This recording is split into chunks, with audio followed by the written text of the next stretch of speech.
pessoal, hoje eu vou falar pra vocês sobre o meu 8º semestre no curso de Engenharia Civil. E se você gosta desse tipo de vídeo, não esquece de se inscrever no canal e deixar um like aqui pra você acompanhar os próximos e um comentário também pra eu saber se vocês estão gostando ou não. Então vamos lá!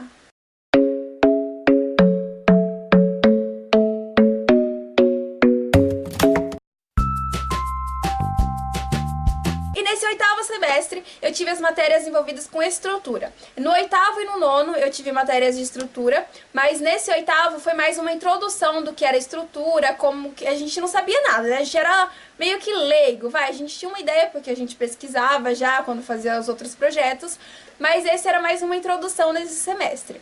Então nesse eu tive as matérias de estruturas de madeira, estruturas de concreto, lajes e vigas, estruturas de concreto, pilares, mecânica dos sólidos, projeto integrado, que foi sobre dimensionamento estrutural, e teoria das estruturas. Nessa teoria das estruturas, foi a matéria assim que eu achei mais difícil nesse semestre, porque era a parte que tinha mais cálculo, e era um cálculo grande. Então a gente também tava entendendo ali no início ainda o que era uma treliça. Como que a gente calcula essa treliça? Então, foi mais complicadinho. No 9º semestre já foi mais tranquilo, porque a gente já entendeu, né, aqui nesse 8º o que era. Então, ele no início passava o que é uma treliça pra gente entender, onde que utiliza as treliças, por que utiliza a treliça. Então, aqui ó, ele estudou, né, a gente estudou sobre as treliças simples e as treliças planas, sobre as treliças hidroestáticas. Aí ele começou a passar aqui, ó, as treliças. Determina o esforço da treliça abaixo, então a gente começou calculando os esforços. Pra gente entender também, né, aquela coisa do nó, qual nó que tá, qual força que tá tendo naquele nó. Então até a gente entender, mas o que é um nó, por que a força tá indo toda pra aquele lado. Então nesse início foi mais pra gente entender essa parte teórica e depois começar os cálculos. A gente estudou bastante nesse também o Teorema de Castigliano. Eu gostava mais desse método, no caso eram dois que a gente tinha pra gente ter a opção ali de fazer. Eu sempre fazia por esse método de Castigliano. Bom, estruturas de concreto sobre pilares. Nessa matéria, no início a gente estudou muito sobre o vento. O vento é uma ação muito importante em toda a obra da construção civil. Então a gente tinha que entender muito bem quais ações que tem, qual o impacto que o vento tem nas construções. Então foi uma matéria assim que eu nem fazia ideia que a gente ia ter, mas depois que eu tive eu falei, meu Deus, como que eu não sabia disso antes? Então nessa matéria a gente estudou estados limites de serviço, ações, combinações, tipo de carregamentos, cargas permanentes e acidentais, segurança das estruturas, critérios básicos. Então, aí a gente começou com vento, determinação da pressão dinâmica. Nessa matéria tem um monte de tabela. Então, todo exercício que a gente ia fazer, você tinha que verificar nas tabelas sobre determinado lugar. Se for em um terreno baldio, em tal lugar, em área urbana, você vai utilizar uma categoria. Se for em área rural, você vai usar em uma outra categoria. Então, sempre você tinha que ficar utilizando tabelas nessa aula pra você fazer. Aí aqui, ó, a gente começou a estudar os fatores. Aí vento, fator 1. Aí a gente estudava sobre o fator 1. Aí velocidade básica. Tem esse mapinha aqui, ó, que eu até colei que eu utilizava em toda a aula. Pra você ver, em cada estado do Brasil tem uma velocidade de vento. Então, se fosse, por exemplo, se eu fazer um projeto aqui em São Paulo, a velocidade do vento seria uma. Se eu fosse fazer um na Bahia, a velocidade do vento seria outra. Então, a gente sempre tem que verificar nesse mapinha aqui, ó. Aí eu colocava tudo aqui, gente, porque a prova foi com consulta, então o caderno vira aquela coisa. Aí ele passava os pósticos pra gente fazer, ele passava de um galpão, geralmente, pra gente calcular as ações do vento, ó. Então, quando a gente realmente começou a estudar pilares, na matéria de pilares, né, a gente começou a ver sobre compressão, tração, quantas barras a gente teria que usar em um pilar para ter a estrutura desejada.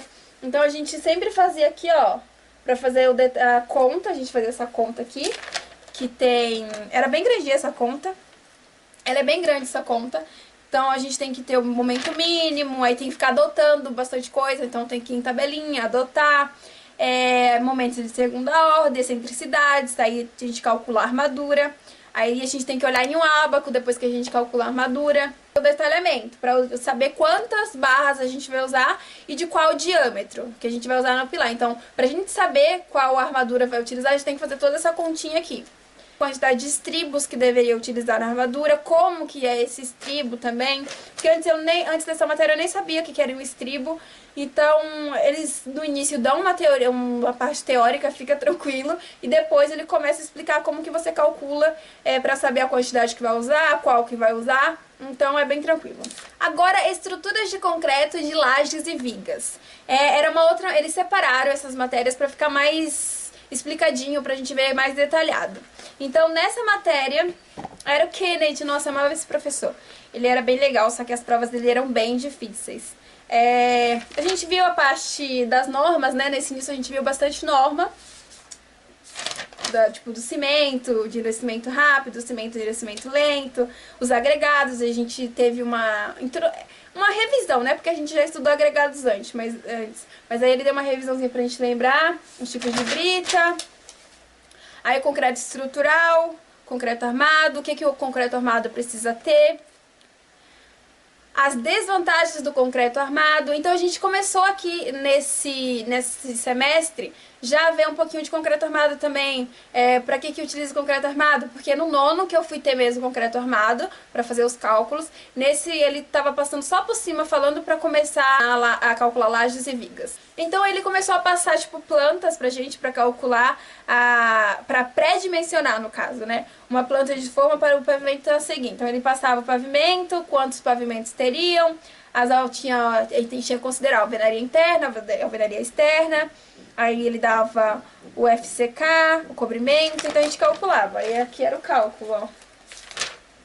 Então foi legal porque ele passou toda a parte teórica no início e depois ele mostrou pra gente como que fazia o pré-dimensionamento das lajes e das vigas. Mecânica dos sólidos, que é a mesma coisa que resmate. Em outras faculdades tem o nome de resmate, antigamente era na faculdade, eles trocaram pra mecânica dos sólidos, porque eles dividiram, né, colocaram a teoria das estruturas e que a gente fazia os cálculos lá mesmo, e aqui a gente aprendia como fazia passo a passo pra entender fazer outra matéria. O que eu achei ruim nesse semestre foi isso. Porque eu tive, no caso, resmate, no mesmo semestre que teoria das estruturas. Então, ao mesmo tempo que eu tava aprendendo resmate, eu já tinha que executar lá nos cálculos gigantes de teoria das estruturas.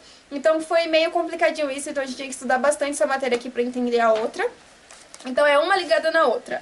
Então a gente começou a ver os momentos, que a gente já tava, tipo, tinha que fazer exercício lá. Aqui a gente tava entendendo o que era o momento, como calcular o momento. Muito exercícios, diagramas, ó, das reações de apoio. Então a gente estudava as reações de apoio também, as forças, ó. Então esse daqui, eu acho que essa foi a matéria que você mais tem que fazer exercício pra fixar mesmo, sabe? Porque se eu não fixasse essa, eu ia mal nas outras. Aí eu não conseguia fazer as outras, aí seria DP em tudo. Hoje eu falo que a matéria é fácil, porque agora eu uso em todas as outras matérias, então você tem que fixar bem, faz bastante exercício quando você vai fazendo resmate. Eu sei que resmate é uma matéria que todo mundo fala assim, meu Deus, resmate, resistência dos materiais, que agora, tipo, é uma matéria assim que no início é complicada, mas depois se você, tipo, se dá bem com ela, você vai bem em todas as matérias, então tem que se esforçar. Estruturas de madeira eu tive em EAD, sim, EAD, estruturas de madeira. Assim, eu odeio a matéria em EAD. Eu não gosto desde o início que colocaram essa matéria lá. Então, era parte teórica, e aí as partes dos exercícios a gente acabava levando pra sala, para os outros professores ajudarem a gente, porque tinha exercício que a gente não entendia, tipo, sozinho ali, sabe? Só a distância, que nem em todo momento estava lá pra tirar sua dúvida.